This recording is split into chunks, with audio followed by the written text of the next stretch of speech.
Nice to see a lot of familiar faces. Thank you for coming.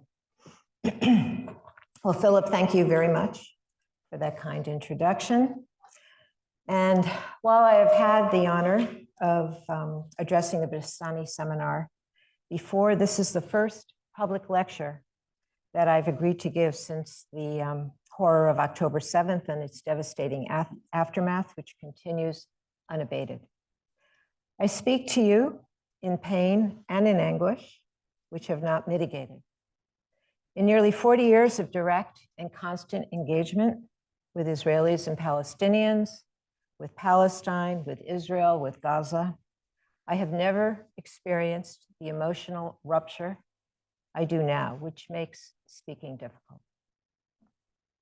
I grieve for the Israeli lives so brutally and horrifically taken, and for their families who must now live with unbearable, bottomless loss. I grieve for the unspeakable, ongoing carnage of Palestinian life in Gaza and the West Bank, enabled by Western indifference and complicity. Watching the destruction of my friends and their families and of a place, Gaza, I have embraced as a home has been shattering. The rupture I feel is born of a sense of abandonment, an abandonment of humanism and humanity.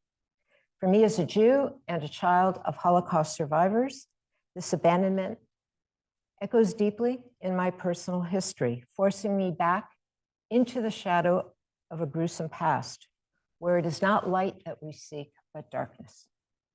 As the French anthropologist Didier Fassin has written, history is not merely a narrative, but it is inscribed within our bodies and makes us think and act as we do.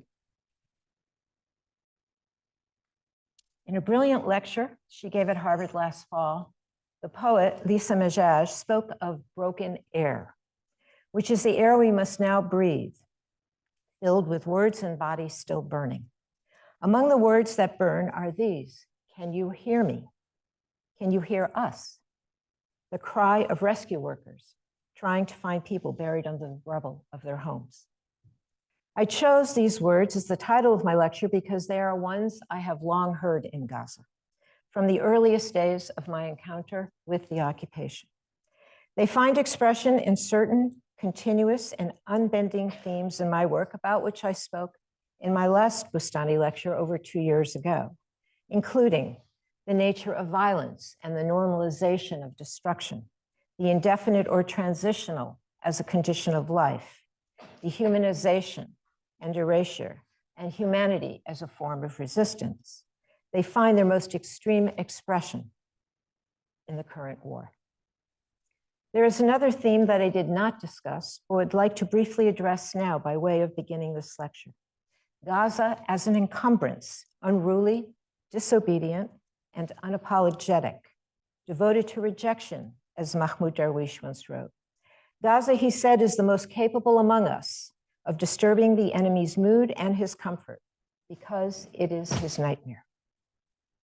Israel has always seen Gaza as a negative, dark space, the site of resistance, and perhaps more importantly, existence.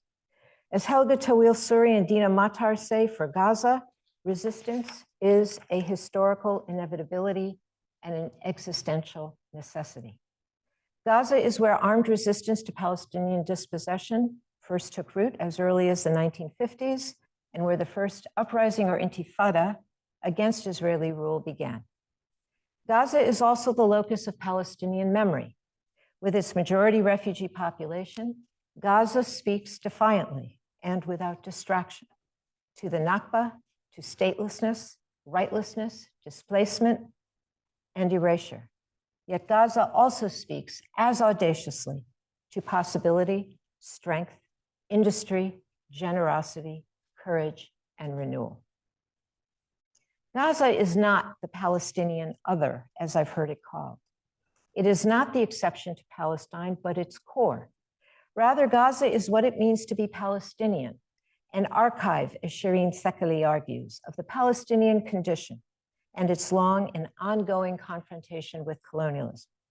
Or as Amira Haas recently wrote, quote, with all its contradictions and hardships, the Gaza Strip evolved into its own framework of belonging and patriotic loyalty, while also representing all Palestinians in their cause, a kind of Palestinian microcosm, more than any other group of Palestinians, end quote. As a historical center of political resistance and a dynamic source of conflict, Gaza represents a political challenge and threat to Israel that goes well beyond and long precedes the establishment of Hamas. Because of this, Gaza has always been a problem for Israel, and Israel has never really known what to do with Gaza, how to quell Gaza, how to make Gaza disappear. In this lecture, I shall argue 4 main points.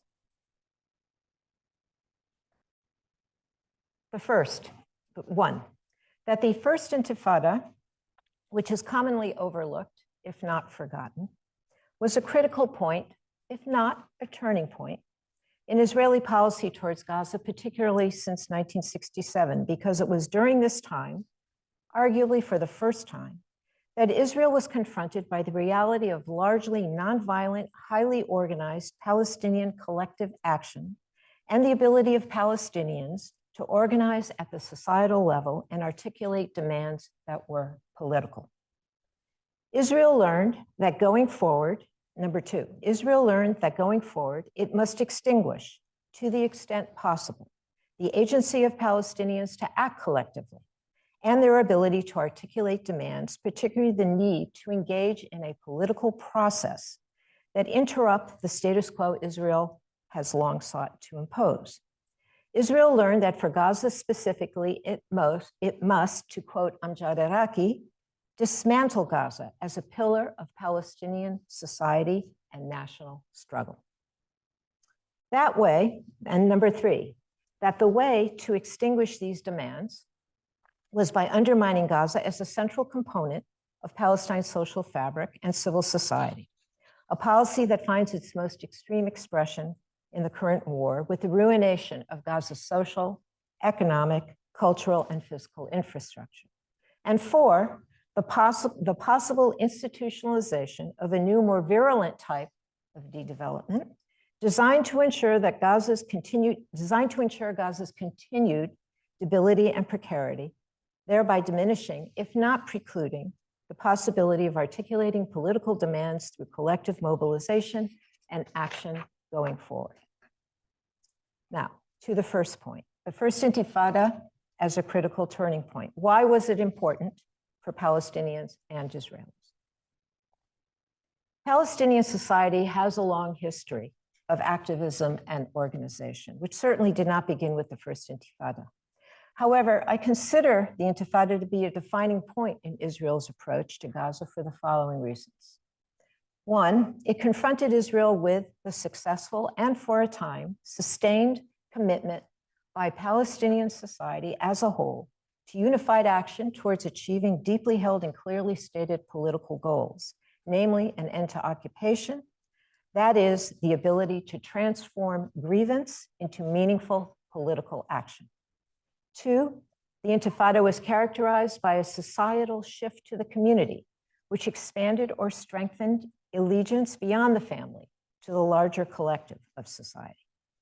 3, it was fueled by the reappropriation of control by a people newly empowered, a people who could think differently and for themselves, and who, with demands of their own, refused to be quiescent.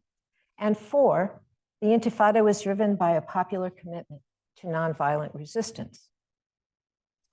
The solidification of these dynamics, which were rooted in the period before the Intifada, with the strengthening of grassroots activism and mass-based organizations such as women's groups, students' groups, professional associations, and unions, played a significant role in defining Israel's increasingly destructive relationship with Palestinians, especially in Gaza. My husband Jay and I lived in Gaza during the First Intifada between 1988 and 1989. I was conducting research for my book on de-development, and Jay worked as a surgeon at the Al Ahli Hospital. It was an extraordinary time of hope, possibility, innovation, and creativity we felt honored to witness and experience. What I shall never forget are the people who, through their hard work and self-sacrifice, changed how Palestinians define themselves and how others define them, including and especially Israel. rejecting any notion of their inconsequence, insisting on possibility and their rightful place in the world. What did Palestinians achieve? A great deal has been written about the Intifada's achievements, including exposing and challenging the power asymmetries between Israel and the Palestinians for a brief time, defying Israeli policies, and assuming a determinative role for Palestinians, not as subjects, but as initiators. I'd like to read a short excerpt from my field notes written on December 12, 1988. I wrote, the Unified Command called for 5 minutes of observance for the slain of the Intifada on Saturday, December 10th at 11 a.m. Precisely at that hour, everyone and everything stopped. People got out of their cars in the middle of the street, shopkeepers stopped working, and so on. The soldiers, the Israeli soldiers, could do nothing about it. It was fantastic. Their struggle was an expression of agency and dignity, involving men, women, and children. It was not their needs the Palestinians wanted addressed, but their rights. And this demand has not changed even as their needs became increasingly acute. In this regard, the Intifada shattered forever any notion of a benign occupation, a defining mythology used to preserve the morality of the Israeli state and its promise of a normal life, not only for Palestinians, but also for Jews. The Intifada laid bare Israel's preference for order over justice, unveiling a state that occupies another people and does so brutally. What was particularly striking about the Intifada were the confidence and awareness that Palestinians clearly possessed, which nourished and sustained their activism for an appreciable period before the Intifada, the uprising, began to break down. This activism found expression in the force of truth, confronting Israelis with the reality of a population subjugated against their will, in non-cooperation with injustice, largely through civil disobedience and nonviolent resistance, and in popular organization through effective decentralization. As such, the Intifada created a politically and morally audible testimony capable of challenging the Israeli narrative, arguably for the first time. Noam Chomsky further pointed out that the Intifada wasn't just about opposing the occupation. It was also, and I quote, a social revolution within Palestinian society, breaking patterns of subordination of women, authority of notables, and other forms of hierarchy and domination, end quote. My time in Gaza made one thing very clear. The reappropriation of control that was so defining of the Intifada was not in and of itself the most worrisome aspect for Israel. After all, such control could and was eradicated. What worried Israel most, then and since, was the collective reassumption of power, transforming, as I said earlier, transforming grievance into meaningful collective and political action for specific and clearly articulated ends, strengthening Palestinian civil society, political equality, and perhaps most of all, the need for a political solution to the conflict that had the end of occupation as its goal. Then as now, it was not Palestinian deaths that Israel feared, but Palestinian lives, and the willingness and ability of Palestinians to act as a political community, as a people with political rights that interrupted the order that Israel had long imposed. As one local leader told me at the time, if no Arab country, he said, could win a war with Israel, neither can we. We must use politics. The protests that distinguished the Great March of Return several years ago were fueled by the same impulse. The Intifada changed the political reference point for Palestinians from the historical debate on Israel to UN resolutions, international law, and a state of their own alongside Israel. Palestinians were not seeking the destruction of the Jewish state. They were seeking what a man in the Shati refugee camp had told me at the time he wanted: a factory and a flag, a national identity of their own. Even an Israeli commander serving in Gaza at the time understood the power of identity when he said, and I'm quoting him, "We are getting better and better at controlling the violence, but the essence of the Intifada is not in the actual level of activity, but in the perception of the population, the sense of identity, direction, and organization. These are the things that are virtually impossible for the army to control," end quote. The insistence on a political solution involving compromise between Israeli and Palestinian was perhaps the most threatening to Israel, for it spoke to a form of political moderation that Israel had long rejected among Palestinians. At the 1991 Madrid conference, which emerged from and was itself an extension of the Intifada, Palestinians briefly forced diplomacy on Israel, which then had to engage with Palestinians on terms that were not Israel's alone. In this way, too, the Intifada showed, and the Gazans continue to show, that Palestinians are capable of writing and narrating their own history, and that Israel is not exempt from the burdens that history imposes, refuting Israel's argument that Palestinians have nothing to say. Point number 2, what did Israel learn? Anton Shamas once wrote, "The Israelis remember everything while learning nothing." Yet that is not entirely true, particularly as it regards the Intifada. Israel learned a great deal about Palestinians. The Intifada changed how Palestinians define themselves, but it also changed how Israelis would respond to them. Willie Gaffney, who was then the director of the International Center for Peace in the Middle East, a public policy organization located in Tel Aviv, captured the core issue, although one can certainly disagree with this statement. He said, Israelis never thought they were dealing with a people or a nation or a problem. Now they realize they are.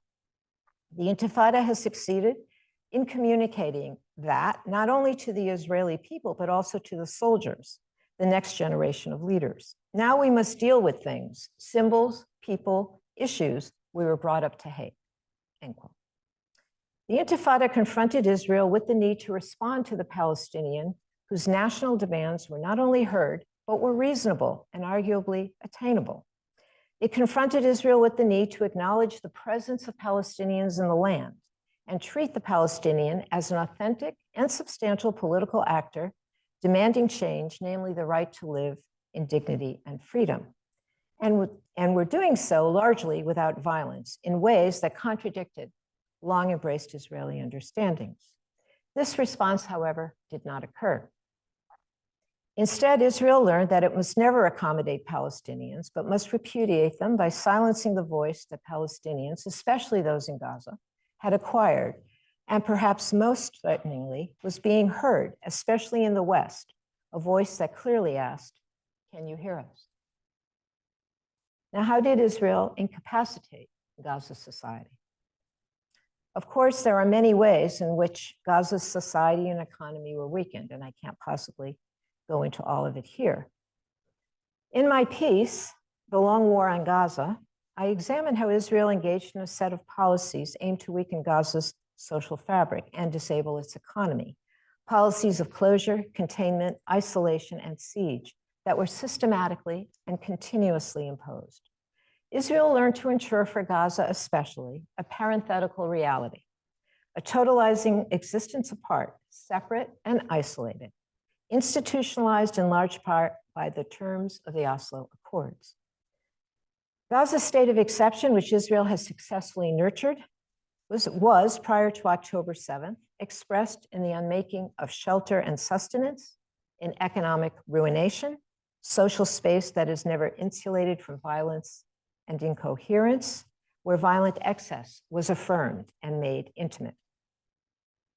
Here I want to make another related point. As long as Gaza is allowed to remain a viable, functional society, even a weakened society, it becomes much more difficult for the Israeli government to, one, maintain the complete separation of Gaza and the West Bank, although it has worked very hard to do just that, and two, to pursue its agenda of incorporating the West Bank into Israel. I cannot help but believe that one reason for the ferocious destruction in Gaza today is to remove Gaza as an obstacle to its primary goal of redrawing the borders of Israel to ensure a demographic Jewish majority in what will be an expanded Israel that includes the West Bank. Again, it is critical to understand that one of the most powerful connections between Gaza and the West Bank is the fact that Israel cannot fulfill its objectives in the West Bank while Gaza remains a source of nationalistic resistance. Crushing Gaza, as Israel is doing today, is absolutely necessary for achieving its primary goals in the West Bank. This reality, among the others I've mentioned, remained unchallenged and in fact were amplified by international programs that were largely directed to relief assistance and food distribution, rather than channeling their aid to productive and development-oriented activities, which reflected donors' larger political policies. While it is true that humanitarian assistance has long been desperately needed in Gaza, it is also true that donors led and coerced by the United States have aligned themselves completely with the implementation of Israeli policies and imperatives designed to crush Palestinian society and economy, especially in Gaza, where the humanitarian need has been most acute. In Gaza and the West Bank, donor policies acquiesced to or directly supported the occupation. For example, donors would not assist farmers or the West Bank, farmers in Gaza or the West Bank, because Israel would not allow exports. Donors would not fund schools, roads, or the renovation of water cisterns and wells in Area C of the West Bank, because Israel doesn't want projects that would strengthen or perpetuate the ability of Palestinians to live on their land. In Gaza, furthermore, donors would not provide support to any institution that is supposedly Hamas, which included institutions that serve the disabled, maternity hospitals, schools, and universities where professors are allegedly supporters or members of Hamas. A recent case in point of donor acquiescence, of course, is the defunding of UNRWA, Gaza's primary source of humanitarian assistance. Although some donors have since restored their support, the US has not, having extended its ban on UNRWA through March of 2025, with the possibility of making it permanent. Saudi Arabia, Qatar, and the UAE have only pledged small amounts. Donors have long acted in this way, and in so doing, and despite the relief provided, have materially contributed to weakening, if not undermining, Gaza's social safety net.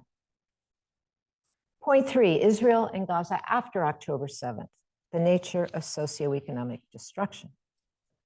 The ferocity and mercilessness of Israel's current assault against Gaza is an extension, albeit more malevolent and extreme, of policies that preceded it. Policies, they've argued, that are rooted in an imperative that aims to make Gaza uninhabitable and to ensure that those who will inhabit it, at least for some time, will remain disempowered and debilitated, deprived of the ability to resist and exist as a community or national group, deprived of the ability to produce meaning and live normally.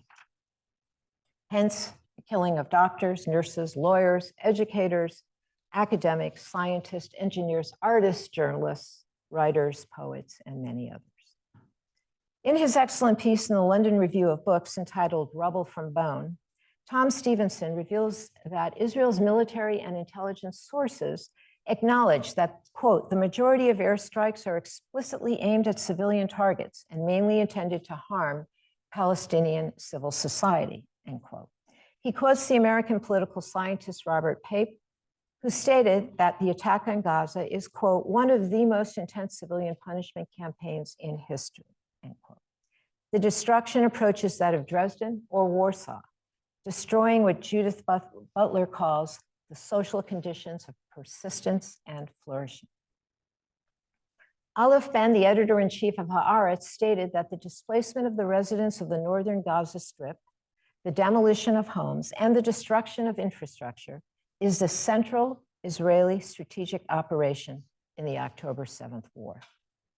Professor Martin Shaw in the Journal of Genocide Research put it this way, quote, the dislocation of Gazan society was so comprehensive that it can only have been intended at the policy level, end quote.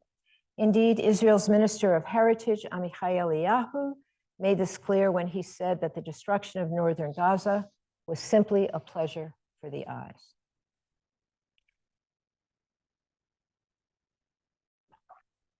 The ensuing destruction has been apocalyptic, as all of you know. According to the UN, by late March, there were nearly 33,000 dead, over 75,000 injured, and at least 12,000 unaccounted for under the rubble in Gaza. Over 400 dead and around 4,700 injured in the West Bank, and 1,139 dead and around 5,400 injured in Israel. The number of Palestinian dead is likely a gross underestimate. At least 75% of the Strip's population of 2.2 million have been displaced.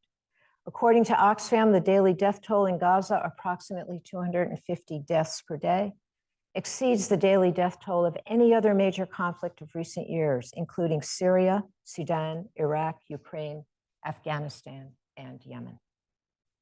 Conservatively, over 60% of Gaza's homes have been damaged or destroyed, which amounts to over 70,000 homes destroyed or damaged or made uninhabitable, and over 290,000 damaged. In addition to apartment buildings, water treatment and desalination plants, sanitation infrastructure, factories, businesses, schools, humanitarian aid organizations, hotels, shopping malls, theaters, mosques, churches, schools, cemeteries, and healthcare facilities. The number of functioning hospitals has dropped from 36 to 10, which are only partially operational, indicative of the health sector's collapse. And as you all probably know about the destruction just yesterday of El Shifa Hospital. According to the UN, 35% of the Gaza Strip's buildings have been destroyed or damaged, which effectively means that over 1/3 of Gaza lies in ruins. The grim statistics describing this unprecedented destruction are accessible to all. And I, of course, don't have time to go into all of them or over all of them, but I'd like to just focus on a few right now. The destruction of families. The unraveling of Palestinian society begins with the destruction of the family, especially children. A close observer of the society wrote, "Gaza is a place of clans and families. Extended family members and smaller families often reside in close proximity to one another, sometimes within the same building, and often within the same city or camp. It is not uncommon to find grandparents living alongside their sons, daughter-in-laws, and grandchildren in a residential building, along with other extended family members who share the same familial ties. Large numbers of families and their relations have been killed. A recent survey by the Palestinian Center for Policy and Survey Research found that 60% of Gaza's population said at least one family member was killed. More than 1,800 Gazan families have lost multiple members in the war, and hundreds of multi-generational families have been wiped out with no remaining survivors. Over 13,000 children have been killed, according to UNICEF. Think of it this way. A school bus holds 72 children. It would take 181 school buses to carry the number of children killed in Gaza. The Euromed Human Rights Monitor further estimates that between 24,000 and 25,000 children in the Gaza Strip have lost one or both parents, giving rise to a new designation, WCNSF, Wounded Child, No Surviving Family. UN Women estimate that 2 mothers are killed in Gaza every hour. Approximately 640,000 children have no place to live because their homes have been destroyed or damaged. The entire population is traumatized and needs sustained mental health intervention. The trauma affecting children in particular is not to be underestimated and will require years of treatment to address.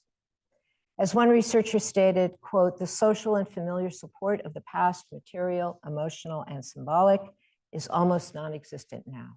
People are mainly in a survival mode," end quote. The destruction of Palestinian life proceeds. The Under Commissioner General Philippe Lazzarini recently stated, "The number of children killed in more than 4 months in Gaza is higher than the number of children killed during the combined 4 years of wars around the world. This is a war on children. It is a war on their childhood and their future." This horrendous reality is amplified by Israel's massive restrictions on aid, which is not a new Israeli policy, but one with historical precedent. Today, we see a more extreme version of aid denial, a reality consistent with many of the public statements coming from Israeli officials, including from Prime Minister Netanyahu, who said, "We provide minimal humanitarian aid. If we want to achieve our war goals, we give minimal aid," end quote. Prior to October 7th, approximately 500 truckloads of food, fuel, and other supplies entered Gaza daily. The New York Times reported that in February of this year, only 96 trucks per day were allowed to enter Gaza, a 30% drop from the January average. For the first 20 days of March, the average number of trucks entering Gaza was 159, according to the UN. By March 18th of this year, the Integrated Food Security Phase Classification, or IPC, released its latest food security outlook. According to the UN, and I quote, it concluded that up to 1.1 million people in Gaza are facing catastrophic levels of food insecurity, which is the highest classification of food insecurity, or famine. The report highlights the fast deteriorating food security conditions, including a nearly 80% increase in the number of people facing catastrophic food insecurity since December, when the initial assessment was conducted. This is particularly true in the north of Gaza, where an estimated 300,000 people still live. The hunger crisis is most precarious in the north due to the almost total termination of aid. Yet on March 24th, the Israeli authorities informed the UN that they will no longer approve any UNRWA food convoys into northern Gaza.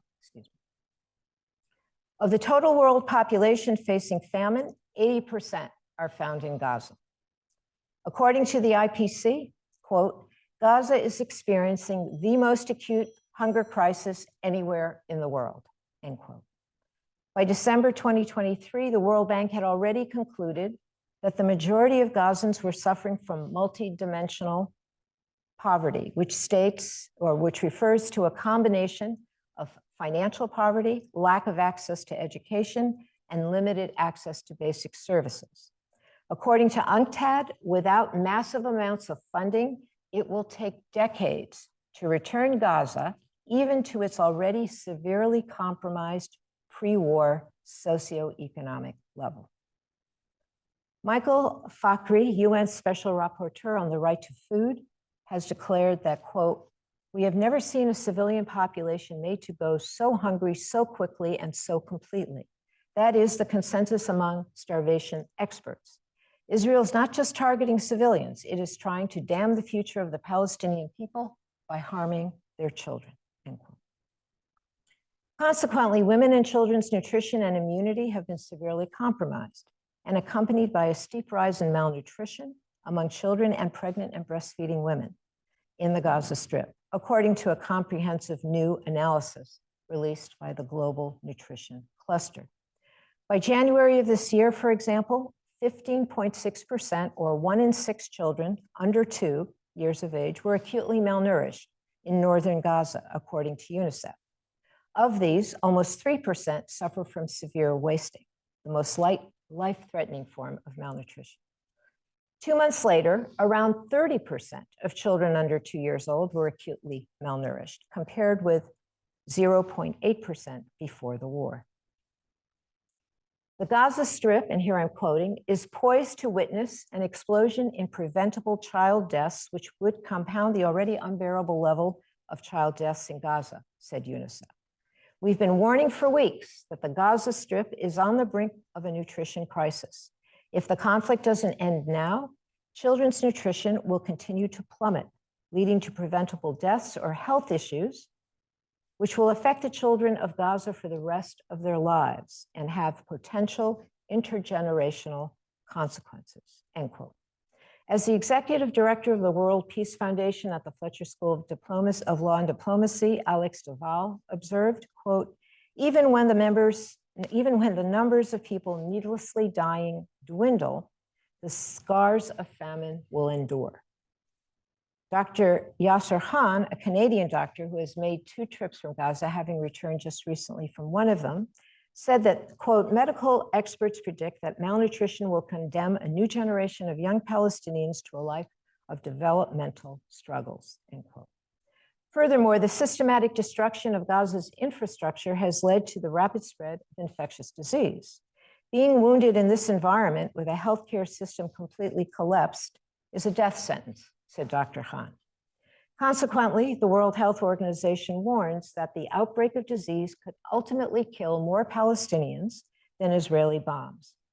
According to Professor Devi Sridhar, the chair of global public health at the University of Edinburgh, a quarter of Gaza's population could die within a year due to outbreaks of disease caused by the unprecedented conflict, where indirect health-related deaths can outnumber direct deaths by more than 15 to 1.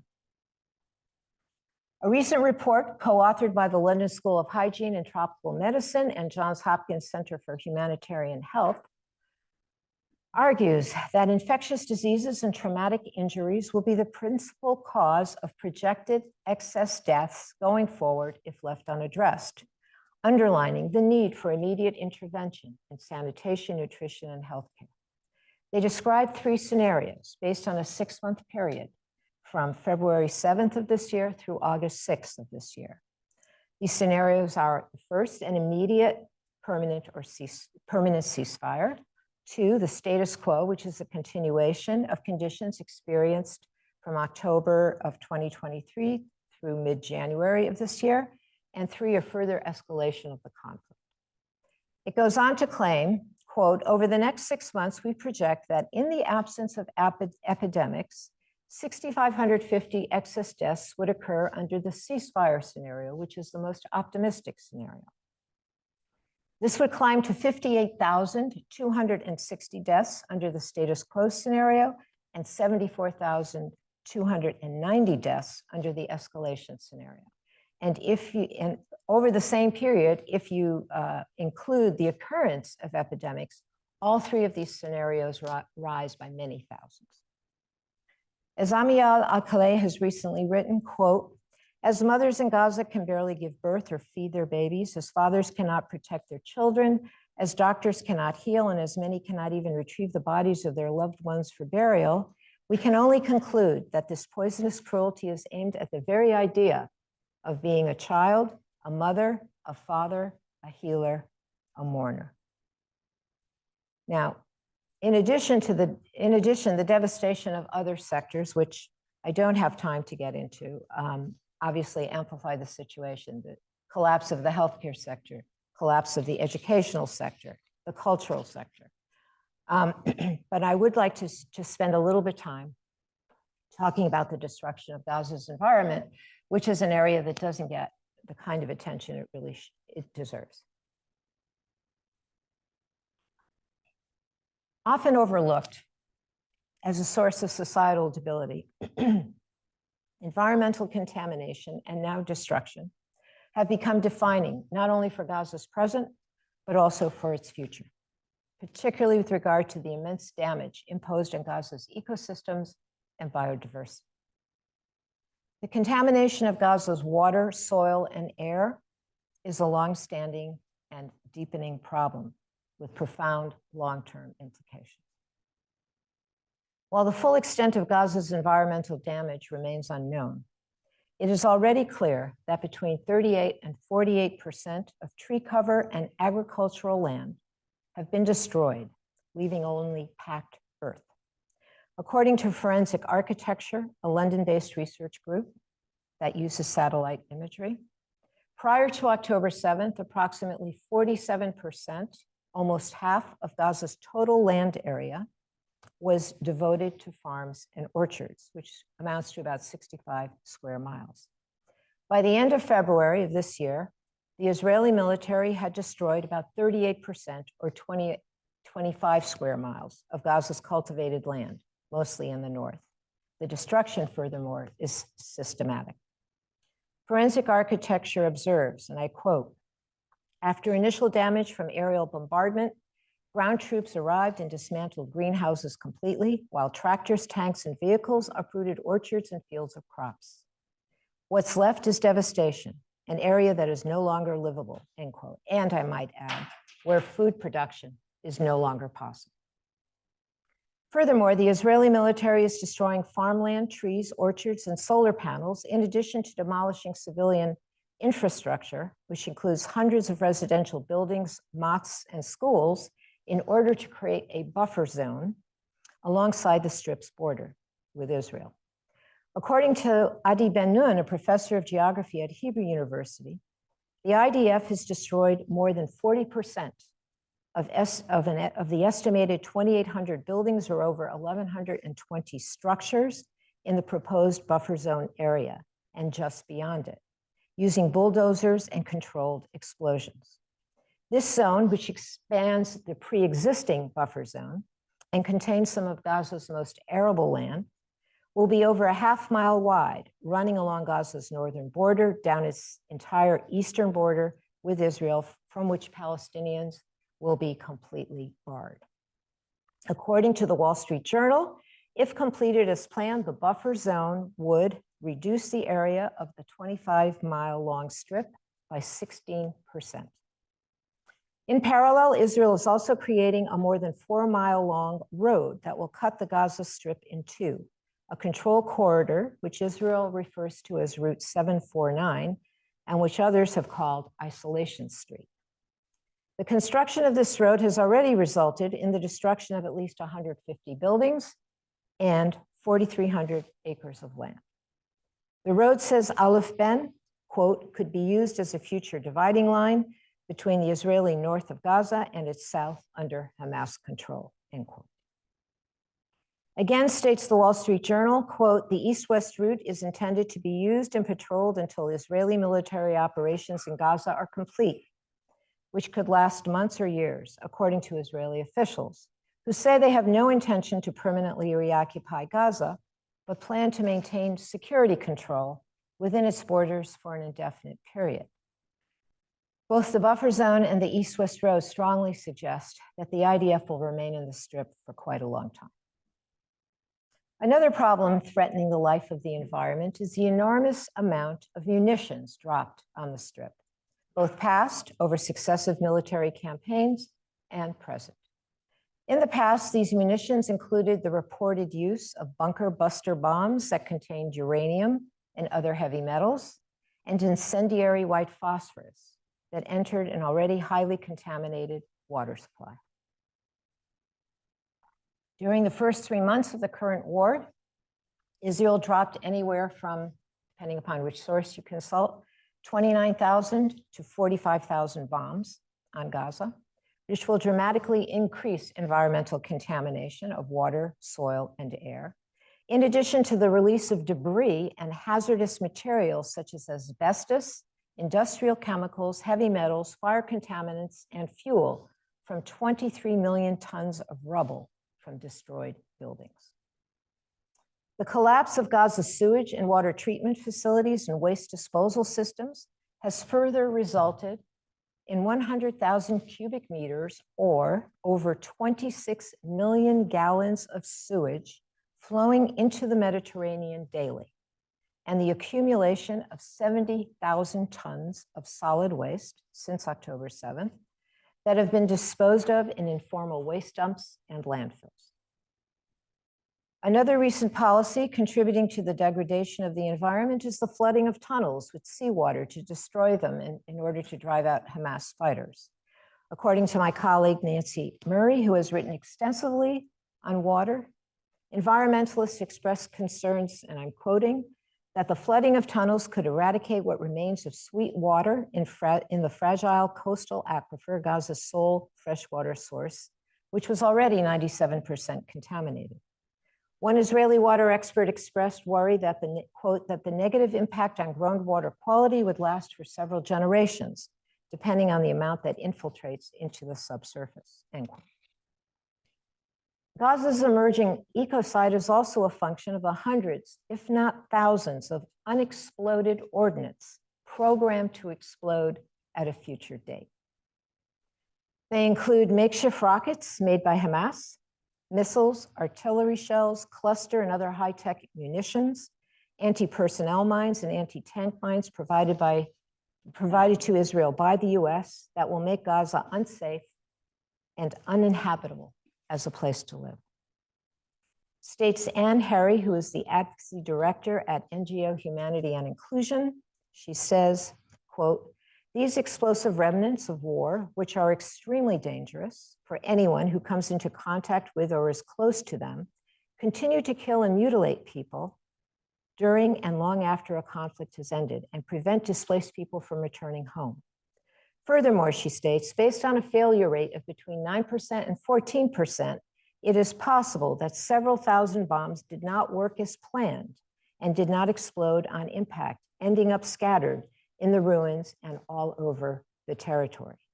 Some injuries caused by explosive remnants of war require lifelong support, not to mention the psychological trauma that affects victims, sometimes entire communities, for many years, end quote. And just a few days ago, the Biden administration authorized the transfer of billions of dollars in bombs and fighter jets to Israel, the Washington Post reported, including more than 1,800 2,000-pound bombs and 500 500-pound bombs. According to the UN Mine Action Service, quote, the contamination from unexploded ordnance will be unbelievable, like something from World War II, end quote, costing tens of millions of dollars in years to make Gaza safe.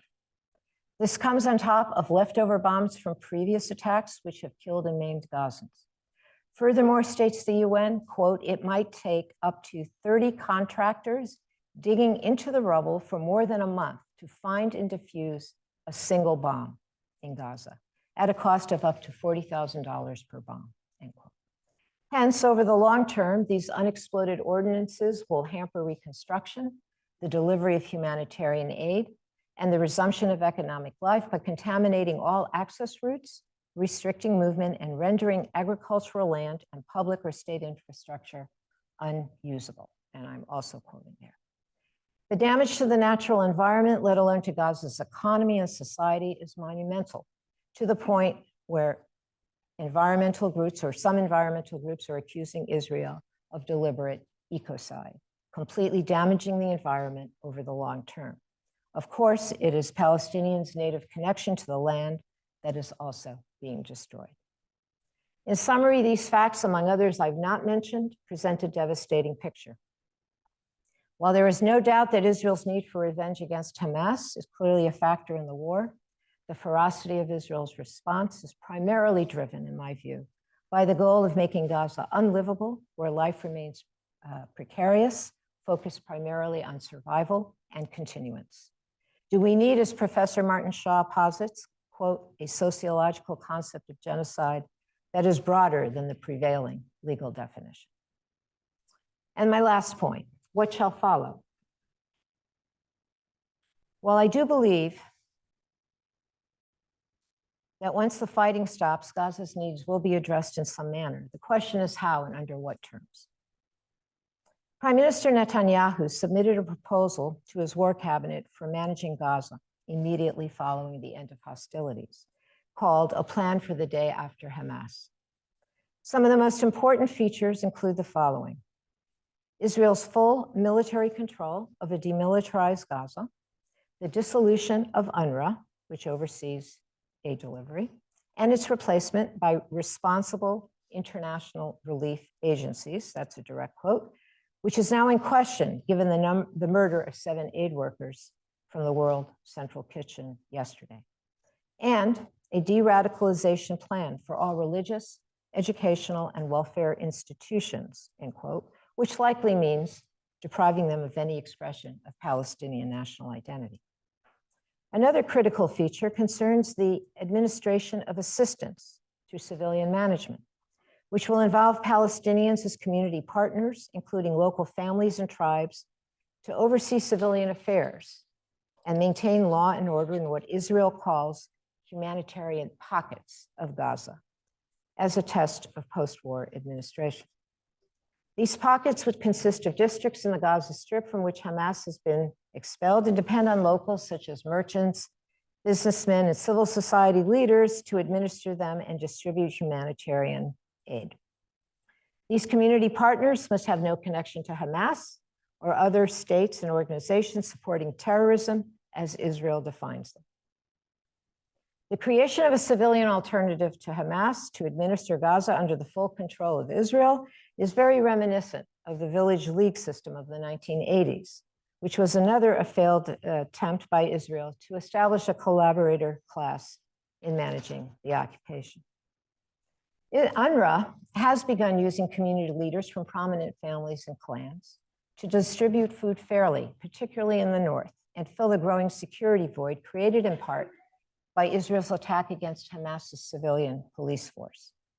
And those individuals responsible for coordinating and distributing, aid distribution with UNRWA, local clans, and other international organizations. These groups have delivered aid with some success, avoiding some of the chaos of previous weeks. Yet this approach runs the real risk of establishing a security structure that one analyst argued will tie the struggle to regulate aid to the greater battle over who should control the territory after the war. Indeed, control over aid distribution has already pitted Israel, Hamas, and certain clans against each other. If local clans are used as partners, as Israel proposes, the result could be turf wars and the kind of internecine violence that has plagued Gaza in the past, a form of orchestrated social disorder. There are other problems with Netanyahu's plan to build a compliant local administration, to name just a few. The reimposition of Israeli control throughout Gaza, preventing the return of a unified Palestinian leadership in Gaza and the West Bank, and potentially restricting, if not eliminating, Gaza's reconstruction or any third-party role. 2, Israel's rejection of international law, international negotiations over a future political outcome, and Palestinian nationalist aspirations in favor of the continued and deepening humanitarianization of Palestinians as seen in the proposed humanitarian pockets. 3, the unwillingness of any community leader, clan, or local group to be seen as collaborating with Israel, which is also true for certain Arab states. 4, the internal conflict between clans and Hamas and between clans and the PA. And 5, conditioning Gaza's rehabilitation on its demilitarization and compliance with Israeli demands and priorities, which implicitly rejects the right of Palestinians to resist what is clearly envisioned as Israel's indefinite military control and continued occupation. Additionally, Mr. Netanyahu's further insistence on an Israeli security presence on Gaza's southern border with Egypt reinstates, in effect, the same matrix of control, to use Jeff Halper's terminology, that severely damaged Gaza's economy for almost 20 years, resulting in its collapse.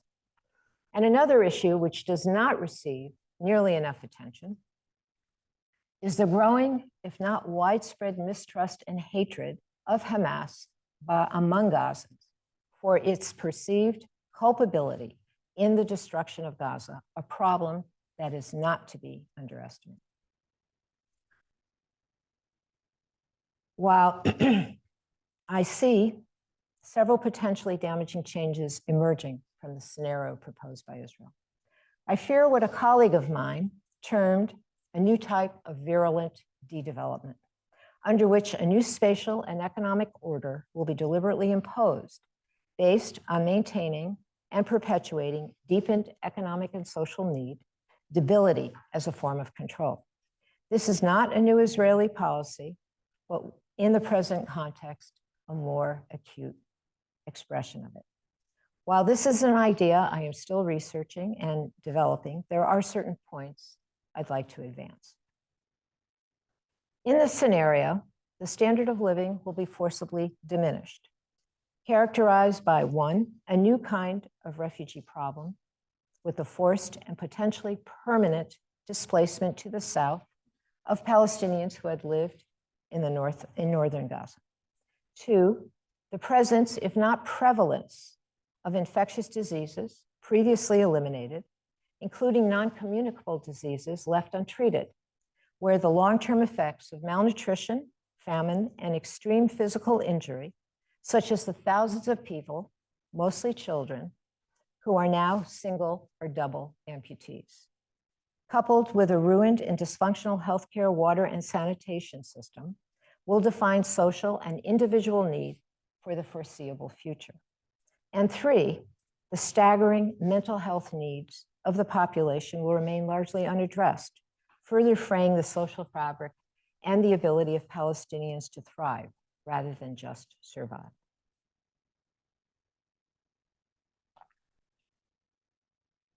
Furthermore, should UNRWA be dismantled in a real sense, and Israel has lodged a proposal with the UN for doing so, the proposed fragmentation of aid will present significant issues that go beyond the logistical problems of distribution.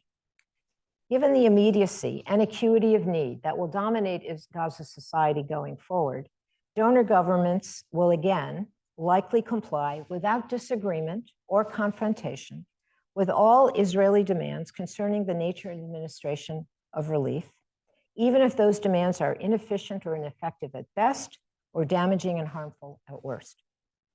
As has long been the case, it will be Israel's political interests that define assistance and its delivery, not the developmental needs of the population, which are more acute now than they have ever been.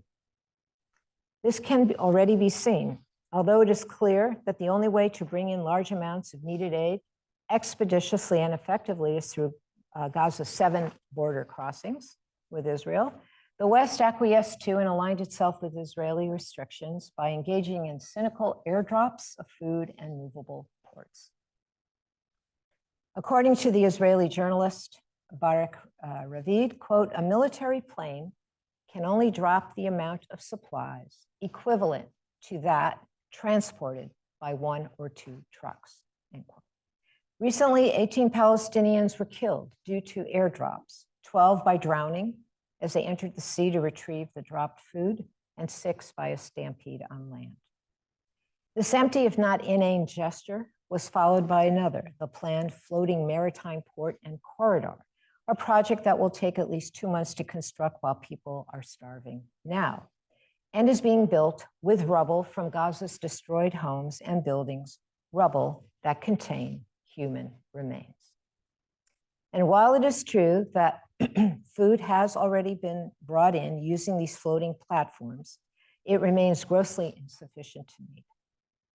As stated by Oxfam, rather than challenge Israel for, quote, systematically undermining unfettered access of relief, the international community, with the US in the lead, resorts to sea routes and airdrops, making the aid delivery so dangerous and dysfunctional as to be impossible for aid agencies to work at the speed and scale necessary to save lives despite best efforts, end quote.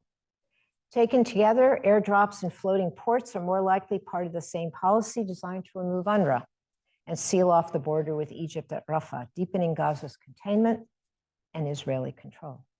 They also serve to dehumanize Palestinians and reify their image as a humanitarian problem and nothing more. There is good reason to believe that the acute needs of Gaza's people will be intentionally sustained over time, ensuring an operational and visible level of insecurity and precarity and undermining the possibility of a reinvigorated socioeconomic life. In this regard, control over the flow and distribution of aid will be a critical feature of post-war Gaza. And in conclusion, is Gaza being heard? As I've written elsewhere, Israel's long struggle against the Palestinian people is fundamentally about their presence in and representation to the world. It is about diminishing, if not removing, their certainty by depriving them of agency, capacity, and voice, condemning Palestinians for their own privation. Consequently, the ruination inflicted on Gaza, both past and present, should be seen not as a violence of representation, where the colonizer acts as a surrogate or voice for the colonized, as much as it is a violence against representation of any kind, where no surrogate or voice is required. Violence is better understood not only as a mode of destruction, but also as an instrument of invalidation, used to disqualify and annul, eradicating all sites of encounter with the other and replacing it with nothingness. This, in my view, is exactly what Israel is attempting to do in Gaza at present. Gaza is a scandal that has persisted long past its disclosure.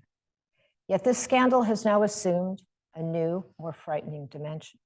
the conscious and deliberate engineering of societal collapse and social destruction, which is occurring right before our eyes, and begs the question, will the destruction of Gaza make Israel safer? Over the last few months, I have been overwhelmed by images. The ones created for me through stories from the Holocaust told by my mother and father, and the ones created by the reality of Gaza, visible, concrete, and irrefutable. I did not seek my family stories, rather they found me. In light of the deepening horror in Gaza, how could it be otherwise? Two images remain insistently and will not leave. One is about my Aunt Esther, who was separated from her 4-year-old child, Pinchas, in a selection line at Auschwitz. As Pinchas was sent to the gas chamber and his mother to labor, he cried out, "Mama, please don't leave me." My aunt ran over to her child, knowing full well she would soon die with him, leaving my mother and their other sister, Franja, desolate. Another is about a woman, a friend of my father's cousin. She had been imprisoned in Auschwitz for a long time and was dying of starvation. Immediately after the liberation of the camp, she was given a piece of bread to eat. But before she could finish it, she died, sitting upright, her eyes wide open, with the bread still in her mouth. These stories are not meant to compare, but to remember where dehumanization leads, and what the destruction of conscience yields. If a resolution is ever to be found for this tragic, unending conflict, it must emanate ultimately from a desire to reconstruct the world in common and not selectively. It must emanate from a sense of belonging to the world equally, and as Hannah Arendt argued, from a capacity to live with others precisely when there is no mode of belonging. For my mother and father, this is how they resisted dissolution and how they remained human and humane in the midst of unimaginable barbarity. It is only in the embrace of what binds us, they insisted, that we preserve our humanity and find it in others. Thank you.